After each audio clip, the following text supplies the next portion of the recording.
మీరు గనక ఈ న్యూ ఇయర్ రోజున గోల్డ్ పైన ఒక 1 lakh రూపీస్ ఇన్వెస్ట్ చేస్తే దాని వాల్యూ ఇప్పుడు 1,15,000 అవుతుండే, అంటే 15% గ్రోత్ అన్నట్టు. ఇన్ ఫ్యాక్ట్ నిఫ్టీ 50 కూడా ఇప్పుడు అంత రిటర్న్స్ ఇవ్వట్లేదు. కానీ రీసెంట్ ఇయర్స్ లో గోల్డ్ ప్రైసెస్ ఇంతగా పెరగడానికి కారణాలు ఏమిటి? జనరల్లీ ఎప్పుడైనా ఏదైనా ఒక వస్తువుకి డిమాండ్ పెరిగితే, అంటే దాన్ని కొనే వాళ్ళ సంఖ్య పెరిగితే దాని రేట్ పెరుగుతుంది అన్నట్లు.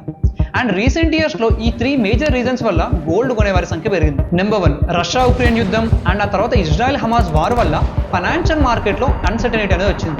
దీంతో ఇన్వెస్టర్స్ స్టాక్ మార్కెట్లో ఇన్వెస్ట్ చేయడం కంటే గోల్డే బెటర్ అని గోల్డ్ కొనడం స్టార్ట్ చేశారు. దీంతో గోల్డ్ డిమాండ్ పెరిగింది అండ్ ప్రైజెస్ కూడా పెరిగినాయి. నెంబర్ 2, డొనాల్డ్ ట్రంప్ అమెరికాకు ప్రెసిడెంట్ అయ్యాక వివిధ దేశాలపై టారిఫ్స్ అంటే ట్యాక్సెస్ వేస్తానంటున్నాడు. దీంతో మళ్ళీ ఫైనాన్షియల్ మార్కెట్ లో అన్సర్టనిటీ వచ్చింది. దీంతో ఇన్వెస్టర్స్ సేఫ్ హెవెన్ అయిన గోల్డ్ లో ఇన్వెస్ట్ చేయడం స్టార్ట్ చేశారు. సో గోల్డ్ యొక్క డిమాండ్ పెరిగింది అండ్ మళ్ళీ ప్రైజెస్ కూడా పెరిగింది. నెంబర్ 3, ఇది వెరీ ఇంట్రెస్టింగ్. ఎందుకంటే 2022లో రష్యా ఉక్రెయిన్ పైన యుద్ధం స్టార్ట్ చేశాక అమెరికా రష్యాను డాలర్ యూజ్ చేయకుండా ఆపేసింది. దీంతో రష్యన్ ఫెడరల్ రిజర్వ్స్ లో ఉన్న డాలర్స్ మొత్తం యూస్లెస్ అయిపోయాయి. దీన్నే జియో పాలిటిక్స్ లో వెపనైజేషన్ ఆఫ్ డాలర్ అంటారు. సో ఈ ఇన్సిడెంట్ చూసాక మిగతా కంట్రీస్ కూడా అమెరికా ఫ్యూచర్ లో తమని కూడా ఇలా ఎప్పుడైనా ఇబ్బంది పెట్టే అవకాశం ఉందని గ్రహించాయి. దీంతో వివిధ దేశాల సెంట్రల్ బ్యాంక్స్ అంటే ఫర్ ఎగ్జాంపుల్ ఇండియాలో రిజర్వ్ బ్యాంక్ ఆఫ్ ఇండియా లెక్క వీళ్ళు తమ ఫెడరల్ రిజర్వ్స్ లో డాలర్ ని తగ్గించి గోల్డ్ యొక్క షేర్ ని ఇంక్రీజ్ చేశారు. దీనికోసం ఈ సెంట్రల్ బ్యాంక్స్ ఓపెన్ మార్కెట్ లో గోల్డ్ ని కొనడం స్టార్ట్ చేశాయి.